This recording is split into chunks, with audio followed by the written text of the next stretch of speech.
Good morning student. आज फिर से हम क्लास 10th का chapter number 2 acid base and salt आगे कंटिन्यू कर रहे हैं।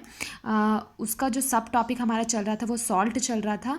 प्रीवियस वीडियो में हमने कास्टिक सोडा के बारे में डिस्कस किया था। आज हम जो डिस्कस करेंगे वो है वॉशिंग सोडा। वॉशिंग सोडा उसका केमिकल नेम और फार्मूला। जब आपसे केमिकल फार्मूला पूछा जाएगा तो आप लिखोगे Na2CO3.10H2O, ठीक है। और वॉशिंग सोडा का केमिकल नेम होता है सोडियम कार्बोनेट और 10 मॉलिक्यूल्स है तो इसलिए इसका नाम है डेकाहाइड्रेट। तो आपको पता होना चाहिए वॉशिंग सोडा उसका कॉमन नेम है, उसका केमिकल नेम है सोडियम कार्बोनेट डीकाहाइड्रेट। और अगर एक और वर्ड से कॉमन ऐश पूछा जाए तो उसे सोडा ऐश भी बोला जाता है, ठीक है। कभी कभी बोलेंगे कि ऐसा सॉल्ट है जिसका कॉमन ऐश जो है वो सोडा ऐश है, वो कौन सा सॉल्ट है, तो आपको याद होना चाहिए वो कौन सा सॉल्ट है, वॉशिंग सोडा। तो वॉशिंग सोडा का फॉर्मूला क्या याद करोगे आप, Na2CO3.10H2O, जिसको हम बोलते हैं सोडियम कार्बोनेट डेकाहाइड्रेट। अब वॉशिंग सोडा का प्रिपरेशन कैसे होता है, कौन कौन सी केमिकल रिएक्शंस है, ये जो मैंने लिखा है बहुत इंपॉर्टेंट है, आपको अच्छी तरीके से लर्न भी हो जानी चाहिए। जब हम वॉशिंग सोडा का प्रिपरेशन करते हैं तो हमें कॉमन सॉल्ट चाहिए होता है। कॉमन सॉल्ट के साथ हमें किसकी ज़रूरत पड़ती है, अमोनिया। और अमोनिया को किसके साथ रिएक्ट करते हैं हम, वाटर और कार्बन डाइऑक्साइड। ये चार रिएक्टेंट होते हैं।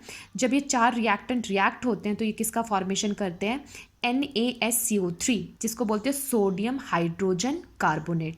और साथ में क्या प्रोड्यूस होता है, अमोनियम क्लोराइड, ठीक। अब आप क्या करोगे, ये जो आपका सोडियम हाइड्रोजन कार्बोनेट प्रोड्यूस हुआ है आप उसे लोगे और हीट करोगे। जब आप हीट करोगे तब वहाँ से H जो ये प्रेजेंट है ये यहाँ से रिमूव हो जाएगा। तो ये आपको क्या देगा, Na2CO3 plus CO2 plus water. अभी भी हमारे पास वॉशिंग सोडा का फॉर्मूला नहीं आया। अब हम क्या करेंगे, Na2CO3 जो मिला प्रोडक्ट में उसको हम किसके साथ ट्रीट करेंगे, 10 वाटर मॉलिक्यूल्स के साथ। जब दोनों को एक साथ हम रिएक्ट करेंगे तब जाके वो हमें क्या फॉर्मूला देगा, Na2CO3.10H2O, जिसे हम बोलते हैं सोडियम कार्बोनेट डेकाहाइड्रेट। अब हमें पूरा जो हमें चाहिए था जो सॉल्ट वो बन चुका है। तो पूरे सॉल्ट्स में से जो हम पढ़ रहे हैं उसमें से ज़्यादा जो इक्वेशन आपको सबसे ज़्यादा लर्न करनी पड़ेगी वो है बस वॉशिंग सोडा की, बाकी सबकी सिंपल सिंपल इक्वेशंस है। फिर से आपको बता देती हूँ कि जब भी आप वॉशिंग सोडा का प्रिपरेशन करोगे तो आपको पता चल गया कि आपको क्या लेना है, NaCl, अमोनिया, वाटर और कार्बन डाइऑक्साइड। जब आप इसे रिएक्ट करोगे तो वो आपको क्या देगा, सोडियम हाइड्रोजन कार्बोनेट और साथ में अमोनियम क्लोराइड। अब आप सोडियम हाइड्रोजन कार्बोनेट को दोबारा लोगे और हीट करोगे तो वो आपको क्या बना के देगा, sodium carbonate plus carbon dioxide plus water. और फिर आप क्या करोगे, सोडियम कार्बोनेट को लोगे और किसके साथ ट्रीट करोगे, 10 वाटर मॉलिक्यूल्स के साथ। तो तब जाके वो आपको फॉर्मूला देगा सोडियम कार्बोनेट डेकाहाइड्रेट। यहाँ तक समझ में आ गया होगा। और प्रिपरेशन की ये जो इक्वेशन है आपको अच्छी तरीके से इसकी याद हो जानी चाहिए। कभी कभी एग्जाम में क्या बोलते हैं कि अगर हम बस ये नहीं पूछते, बस ये पूछ लिया अगर कि सोडियम हाइड्रोजन कार्बोनेट को हम हीट करते तो क्या प्रोडक्ट मिलेगा। तो जिस बच्चे को ये याद है कि सोडियम हाइड्रोजन कार्बोनेट को हम हीट करते हैं तो वो हमें क्या देता है, Na2CO3 plus CO2 plus H2, तो वो अपनी रिएक्शन को कंप्लीट कर सकता है। अब आती है इसकी प्रॉपर्टीज़। ये जो क्या नाम है आपका सॉल्ट है ये क्या ट्रांसपेरेंट होता है, क्रिस्टलाइन सॉलिड होता है। ट्रांसपेरेंट कलर का होता है और क्रिस्टलाइन सॉलिड फॉर्म में होता है। सॉलिड का मतलब आपको पता है ना, जैसे चीनी के दाने उस टाइप के ही ये आपको क्या वैसे ही क्रिस्टल्स आपको दिखाई देते हैं। Solution of washing soda is water, soda in water is alkaline. जब आप इस वॉशिंग सोडा को वाटर के अंदर लेते हो तो वो कौन सा नेचर शो करता है, अल्कलाइन। जिसका मतलब ये है कि वो क्या करेगा, which turn red litmus to blue, क्योंकि वो रेड लिटमस को किस में कर देगा, ब्लू, क्योंकि वो कौन सा नेचर शो कर रहा है, अल्कलाइन नेचर, ठीक है। नेक्स्ट हम इसका वॉशिंग सोडा का यूज़ किस क्या नाम है, as a cleaning properties show करता है, कौन, वॉशिंग सोडा। तो आप कभी भी आपसे पूछा जाता है कि कौन सा ऐसा सॉल्ट है जिसे हम क्या करते हैं, जैसे ही हम उसे डिज़ोल्व करते हैं वाटर के अंदर तो वो क्या करता है, रेड लिटमस को किस में कन्वर्ट कर देता है, ब्लू लिटमस के अंदर। वो कौन सा सॉल्ट है, तो आपको वो सॉल्ट का नाम याद होना चाहिए, वो कौन सा, आपका वॉशिंग सोडा। या आपसे ऐसे क्वेश्चन बोलेंगे कि एक ऐसा सॉल्ट जो क्लीनिंग प्रॉपर्टीज़ को शो करता है, क्लीनिंग प्रॉपर्टी शो कर रहा है, तो आपको याद होना चाहिए वो कौन सा सॉल्ट है, आपका वॉशिंग सोडा। अब वॉशिंग सोडा का क्या क्या यूजेस है हमारी लाइफ में। क्लीनिंग एजेंट, ये एक तरीके से क्लीनिंग एजेंट पर्पस के लिए यूज़ होता है, डोमेस्टिक पर्पस के लिए हम। सेकंड, ये क्या करता है, मैन्युफैक्चरिंग कर, मतलब बनाने के लिए, ग्लास, सोपर और पेपर इंडस्ट्रीज़ बनाने के लिए क्या किया जाता है, वॉशिंग सोडा का यूज़ किया जाता है। नेक्स्ट आता है मैन्युफैक्चरिंग ऑफ बोरेक्स, और ये किसका फॉर्म मैन्युफैक्चर करने के लिए हेल्प करता है, बोरेक्स के मैन्युफैक्चरिंग के लिए क्या करता है, हेल्प करता है। कौन, वॉशिंग सोडा। अब आते हैं नेक्स्ट सॉल्ट जिसका नाम है बेकिंग सोडा। पहले हमने पढ़ा वॉशिंग सोडा जिसका फॉर्मूला था Na2CO3.10H2O, ठीक है। अब हम कौन सा पढ़ रहे हैं, बेकिंग सोडा। बेकिंग सोडा का केमिकल नेम है सोडियम हाइड्रोजन कार्बोनेट, और उसका केमिकल फॉर्मूला है NaHCO3, और कॉमन नेम क्या है, सोडियम बाई कार्बोनेट। क्या कहा जाता है इसे, सोडियम बाई कार्बोनेट। फिर से बता देती हूँ, बेकिंग सोडा की बात जब की जाए तो उसका केमिकल नेम है सोडियम हाइड्रोजन कार्बोनेट, उसका केमिकल फॉर्मूला है NaSCO3, और कॉमन किस नेम से जाना जाता है, सोडियम बाइकार्बोनेट के नाम से भी जाना जाता है। अब इसको कैसे प्रिपेयर किया जाता है, तो जो आपने वॉशिंग सोडा का प्रिपरेशन किया था सेम वही आपको फर्स्ट इक्वेशन यहाँ पर दोबारा लिखनी है। फिर से आपने NaCl लिया, NH3 लिया, अमोनिया लिया, वाटर लिया और कार्बन डाइऑक्साइड, तो उसने आपको सिंपल एक ही इक्वेशन में क्या दे दिया, आपको सोडियम हाइड्रोजन कार्बोनेट। और जो सोडियम हाइड्रोजन कार्बोनेट है वो क्या है, एक तरीके से आपका बेकिंग सोडा, ठीक है। और प्लस यहाँ पर क्या हो गया, NH4Cl, जिसको हम क्या कहते हैं, अमोनियम क्लोराइड। तो जहाँ पर वहाँ पर हमने 3 स्टेप फॉलो किए थे, किसके लिए, वॉशिंग सोडा के लिए, बेकिंग सोडा के लिए, बस आपको एक ही स्टेप याद करना है, ठीक। नेक्स्ट आती है इसकी प्रॉपर्टीज़। ये भी क्या होता है, वाइट क्रिस्टल होता है, ये भी सॉल्युबल हो जाता है वाटर के अंदर, ठीक है। और इट इज़ माइल्ड, ये एक माइल्ड के तरह पे काम करता है। जैसे मैंने अभी आपको पीएच के बारे में जब हम डिस्कस कर रहे थे एवरीडे लाइफ के अंदर, तो आपने देखा था कि कभी कभी एंटासिड टैबलेट्स और बेकिंग सोडा माइल्ड नेचर का दे देते हैं, जो कि करोसिव नेचर का नहीं होता, मतलब हार्मफुल नहीं होता। उस टाइम पे हम इन सब चीज़ों के लिए यूज़ कर सकते हैं। नेक्स्ट, अगर आप बेकिंग सोडा लेते हो, उसको क्या करते हो, हीट करते हो, तो वो आपको क्या देता है, Na2CO3 + CO2 + H2O। इसका मतलब वो लार्ज अमाउंट में क्या प्रोड्यूस कर रहा है, एक तरीके से कार्बन डाइऑक्साइड गैस सोडा की। अब बेकिंग सोडा यूज़ होता है एज ए एंटासिड, जो मैंने आपको बताया कि हमारी क्या नाम है, हमारे स्टमक में एसिडिटी ज़्यादा होती है तो हम एंटासिड टैबलेट्स लेते हैं, जो कि उसके इफेक्ट को क्या करता है, न्यूट्रलाइज करता है। सेकेंड, बेकिंग सोडा जो है ये यूज़ होता है बेकिंग पाउडर बनाने के लिए। किसके लिए, बेकिंग पाउडर। आपने देखा होगा बेकिंग पाउडर आप यूज़ करते हो केक बनाने के लिए, करते हो ना, केक पेस्ट्रीज, इनके अंदर हम किसका यूज़ करते हैं, बेकिंग पाउडर का यूज़ करते हैं, ठीक है।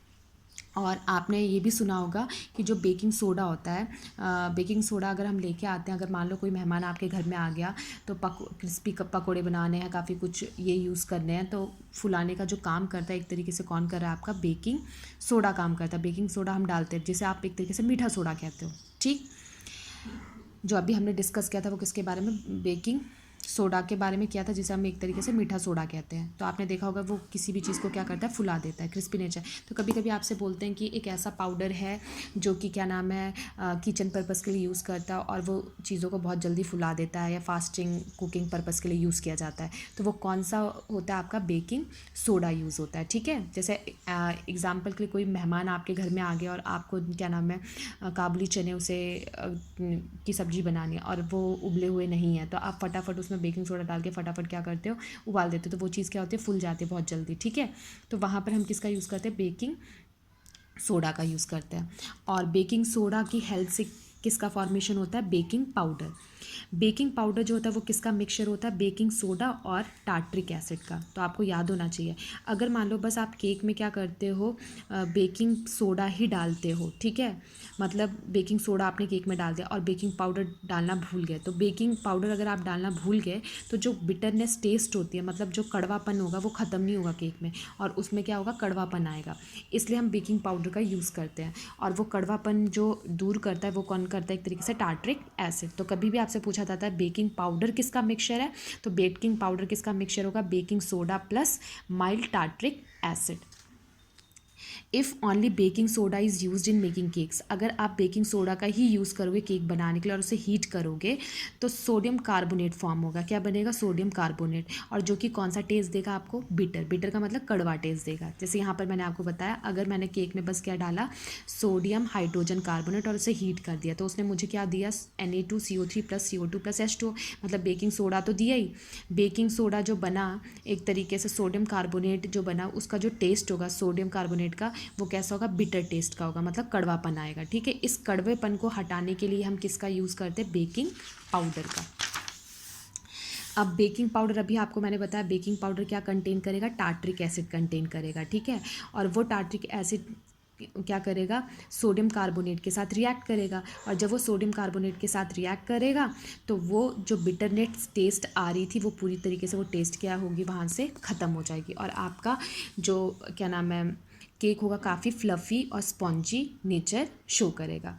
तो यहाँ पर लिखा है baking powder is a dry and tartaric acid present in it do not react with each other, they react only in the presence of water.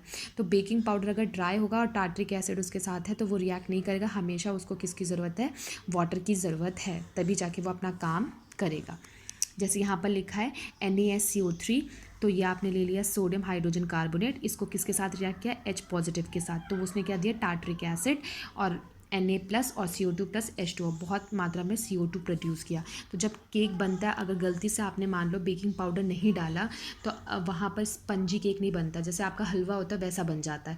और अगर मान लो आपने बेकिंग पाउडर डाला है तो उसका मतलब वो बिटरनेस का टेस्ट तो जाएगा ही जाएगा, और वो आपके केक को क्या बनाएगा, स्पॉन्जी और फ्लफी, जिसकी वजह से आपने कभी पेस्ट्री खाई हो तो उसमें छोटे छोटे डॉट्स देखे हैं ना, छेद देख रखे हैं, तो वो छेद किसकी वजह से होता है, क्योंकि वहाँ पर लॉट ऑफ किसका इवोल्यूशन होता है, कार्बन डाइऑक्साइड गैस का। तो अब आपको पता चल गया कि बेकिंग सोडा जो है वो किसके लिए यूज़ आता है, बेकिंग पाउडर बनाने के लिए। और बेकिंग पाउडर किसका मिक्सचर होता है, टार्ट्रिक का, और दूसरा किसका होता है, जल्दी बताओ, टार्ट्रिक एसिड बोल रही हूँ, tartaric acid, mile tartaric acid का, और किसका होता है, सोडियम हाइड्रोजन कार्बोनेट का। अब आते हैं थर्ड यूजेस पे। It is used in fire extinguisher, जो आपका बेकिंग सोडा होता है वो फायर एक्सटिंग्विशर पर्पज़ के लिए भी यूज़ किया जाता है। आपने देखा होगा कि आपके स्कूल्स में कॉरिडोर्स में रेड कलर का फायर एक्सटिंग्विशर है, तो वो फायर एक्सटिंग्विशर के ऊपर नॉब लगा होता है, इसके अंदर क्या होता है, एक छोटी सी टेस्ट ट्यूब होती है अंदर, ठीक है, जिसे हम बोलते हैं इग्निशन ट्यूब। क्या कहते हैं उसे, इग्निशन ट्यूब। उस इग्निशन ट्यूब के अंदर क्या होता है, डाइल्यूट H2SO4 मतलब सल्फ्यूरिक एसिड प्रेजेंट होता है, और बाकी जो सिलेंडर है वो किससे भरा होता है, सोडियम हाइड्रोजन कार्बोनेट से, ठीक। जैसे ही आप नॉब को क्या करते हो, दबाते हो, तो इस इग्निशन ट्यूब से क्या होता है, फटाफट H2SO4 और सोडियम हाइड्रोजन कार्बोनेट एक साथ रिएक्ट हो जाते हैं, और वो लॉट ऑफ अमाउंट में, ज़्यादा अमाउंट में क्या प्रोड्यूस करते हैं, कार्बन डाइऑक्साइड गैस। और कार्बन डाइऑक्साइड गैस क्या करती है, एक ब्लैंकेट की तरह काम करती है, जो कि ऑक्सीजन को एंटर नहीं होने देती। क्यों, क्योंकि कार्बन डाइऑक्साइड जो है ऑक्सीजन के कंपेयर में क्या मानी जाती है, हैवी गैस मानी जाती है, और फिर वहाँ से वो आग बुझ जाती है, ठीक। अब यहाँ मैंने आपको समझा भी दिया है कि डाइल्यूट H2SO4 जब NaSCO3 के साथ रिएक्ट करेगा तो वो क्या करेगा, लॉट अमाउंट में, बहुत सारे अमाउंट में कार्बन डाइऑक्साइड गैस प्रोड्यूस करेगा, और वो किसके तरह काम करेगा, एक ब्लैंकेट जैसे कंबल होता है, वो एक तरीके से सर्कल बना लेगा, जिसके वजह से वहाँ पर एयर का सप्लाई क्या हो जाएगा, कट हो जाएगा, ठीक। तो होप करती हूँ कि आपको ये वाला भी समझ में आ गया होगा। सबसे इम्पॉर्टेंट जो देखा जाए तो यहाँ पर सबसे इम्पॉर्टेंट जो प्ले रोल करता है वो है आपका बेकिंग सोडा, क्योंकि आपको बोलेंगे क्रिस्पी पकोड़े बनाने के लिए हम यूज़ करते हैं फास्ट वो, या केक में स्पंजी नेचर शो करने के लिए, फ्लफी नेचर शो होता है, वो कौन सा सॉल्ट है या कौन सा पाउडर है उसका नाम बताओ। तो आपको पता होना चाहिए वो कौन सा पाउडर होता है जो केक और क्रिस्पी नेचर के लिए शो करता है, वो है आपका एक बेकिंग सोडा, और दूसरा कौन सा, बेकिंग पाउडर। तो बेकिंग पाउडर किससे बना है, बेकिंग सोडा और प्लस टार्ट्रिक एसिड के मिक्सचर से। अगर बेकिंग पाउडर आप नहीं डालोगे केक में तो क्या होगा, तो आपको पता है कि बिटरनेस आएगा, कड़वापन आएगा, और लॉट ऑफ अमाउंट में कार्बन डाइऑक्साइड रिलीज़ नहीं होगी, जिसकी वजह से आपका केक फ्लफी नेचर शो नहीं करेगा। तो ये चीज़ आपको याद रखनी है। Thank you for watching this video.